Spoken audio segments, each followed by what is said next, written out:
All right, ladies, let's talk Botox on a budget, because even though the economy and your bank account might be busted, your face does not need to be. I've got all the tips and tricks for you today so you can still get your Botox, but on a budget.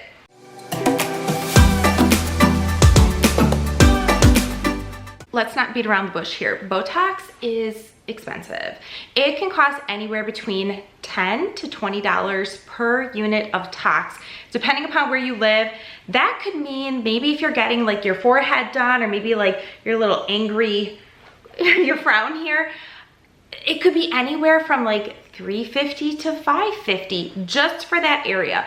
You start adding in crow's feet, maybe like your little DAOs here for a little frown, anything down here, and it can add up very, very quickly. The last time I went in to get mine done, the lady in front of me checked out and I about died. She had, I think she had her forehead done and maybe a couple other little areas, and she had a lip flip as well. And I like started paying attention because I was like, oh, I kind of want to try a lip flip. I'm interested. Her total bill came out to $800. I about died. I was like, that's a little rich for my blood. So we're just gonna go with like whatever I normally get. But I wanted to make this video today because Botox is expensive.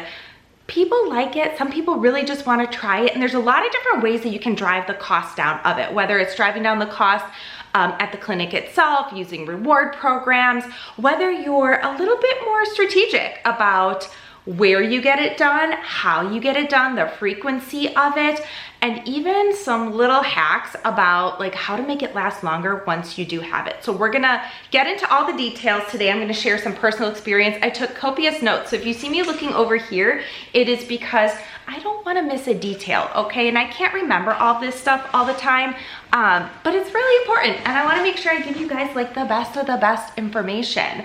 If you go back and you look on my channel, a few years ago, like I started getting Botox when I was in my late 30s.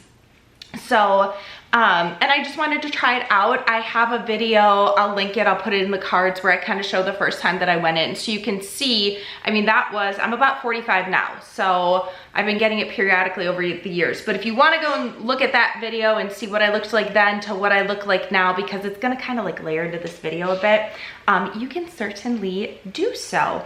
But let's just jump right in, okay? So like the first thing, let's just get like the legal and medical jargon out of the way. I am not a licensed clinician. I'm not a doctor. This is just personal experience that I am sharing with you. Just we're chatting like girlies today, okay?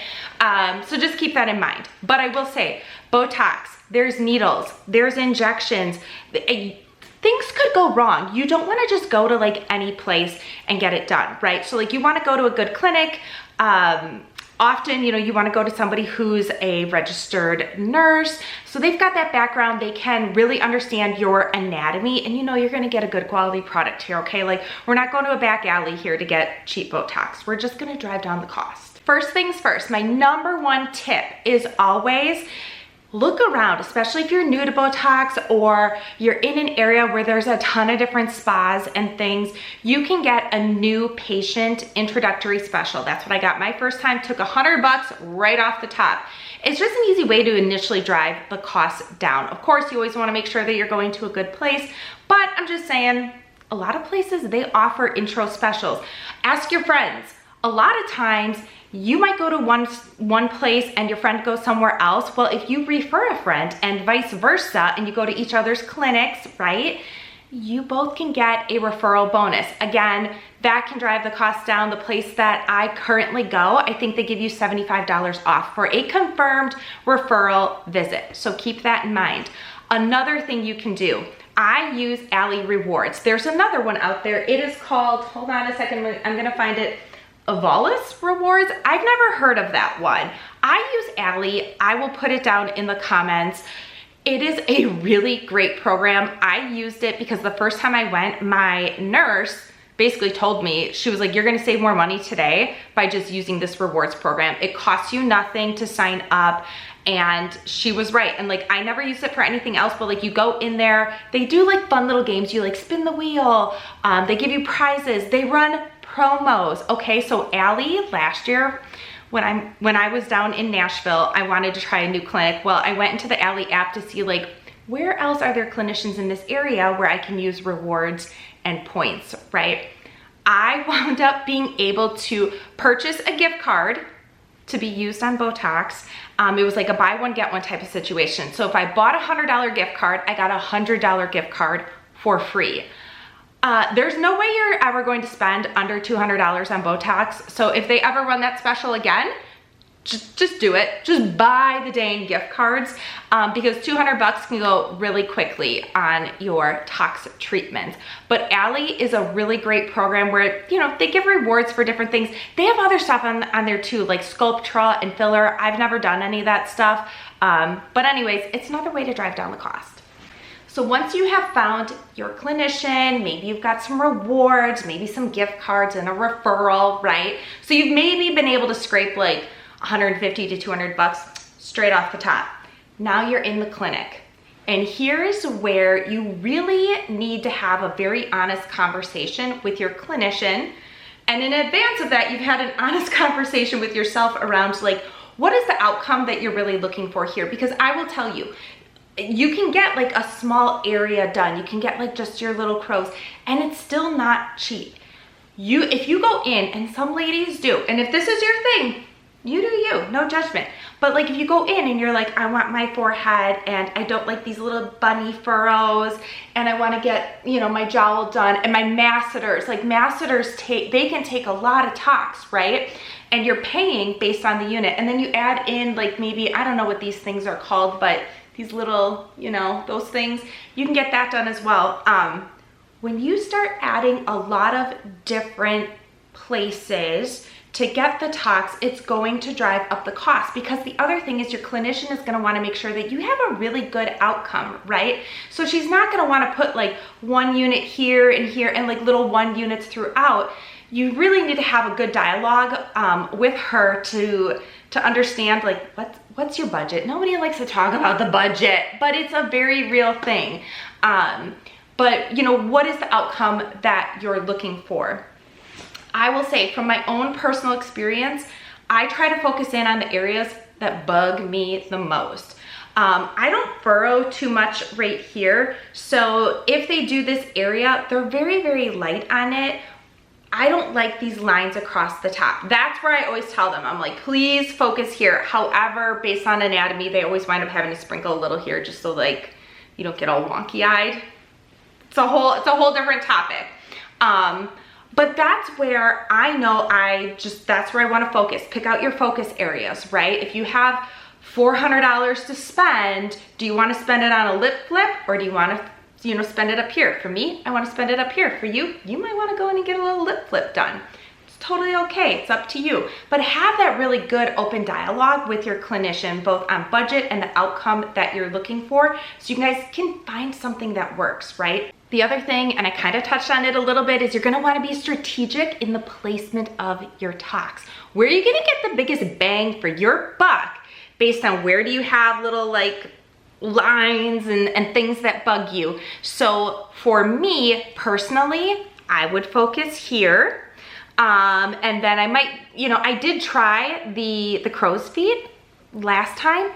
I will tell you, I like crow's feet. I tried it because the lady recommended it. It was freaking expensive. It didn't last long and I probably won't ever do it again. So when I'm thinking of my budget, I'm being really strategic with what I like, where things bug me the most versus where do I not care. I'm gonna keep my crow's feet, just saying. Another thing to think about is frequency. Every clinician that I've been to has always recommended anywhere between 4 to 6 months to come back in. They usually tell me to come back in at 4.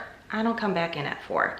I don't mind, personally for me, again, I don't mind a little bit of movement. At 4 months, like, you know, I start to see the movement. I don't mind it. I'm not getting creases or anything like that. I stretch mine to 6 months. The last time that I got mine done recently was probably 8 months ago. So I'm really, like, you can see my movement and everything here. And I got this done at my crows, but it's all back, but it's not creasing. It doesn't bother me. I'm probably not gonna go in for like at least a few more months or until it starts to bug me. But if you think about it, if every single time you go in, right, and it costs you, I'm making it up, like $500, Are you gonna go in 4 times a year, 2 times a year, or 1 time a year? It makes a difference, right? And it is personal preference, but I don't know, I space mine out a bit. I go 6 months is the earliest I've ever gone back. And now I'm sort of like, I go when it starts to bug me. So it might just be like 1 time a year. It's a good way to sort of like, you know, bring the budget back in line. Once you've gotten your tox, there are things that you can do to sort of make it last longer or make yourself a little bit happier with the results. And sometimes it's not even like directly about the Botox. So number 1 would be take zinc. My last clinician recommended this. I researched it online. Apparently, if you take a zinc supplement, it can help make your Botox last a little bit longer. Something to try.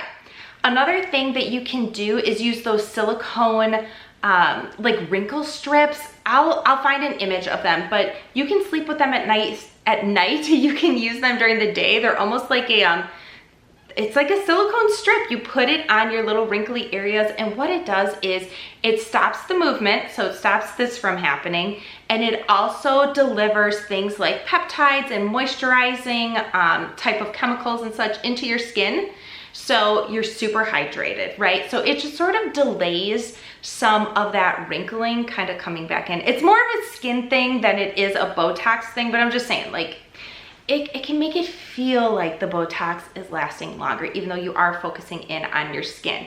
Speaking of skin and skin care, I always find that exfoliation tends to help a lot as well. When you get your Botox done at first, I love like that kind of juicy look. I'm gonna call it a juicy, I don't know what it's called, but it's like your face kind of looks frozen and juicy for, I don't know, about 3 or 4 weeks. I love that look.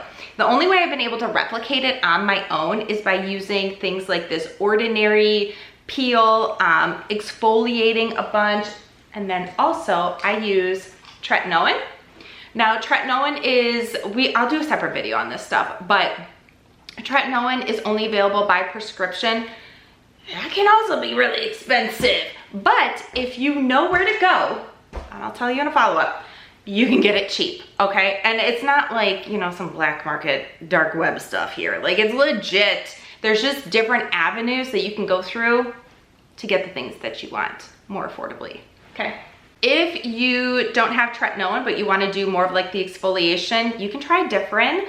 It's technically an acne cream, or like that's how it's sold, but it will exfoliate. Very good moisturizers, you want these, okay? So this one's super thick and heavy, and then I use Aquaphor all the time. This tub has literally lasted me, I'm not even gonna show it to you. This tub is like years old, but it's good. So you wanna take care of your skin, right? And like that can help you feel like the effects of the Botox are lasting longer. Okay, let's talk about some red flags. I love the red flags portion, okay? These are things that you should not do, no matter how bad you want your Botox. There's just some things that like you just shouldn't do. So number 1, just don't go just anywhere. Don't just like walk into some strip mall place that says Botox on the outside. Okay, please, okay, please do your research. There's nothing worse than, like, I'd rather have no tox than bad tox. And we've seen those videos and those pictures of people where their faces look a little funky because they went to somebody who maybe was not super reputable, really not experienced, but they were looking for a deal. So you have to make sure you do your research and you go to a good place. Also, Groupon. I see the promos on Groupon all the time. They're super enticing.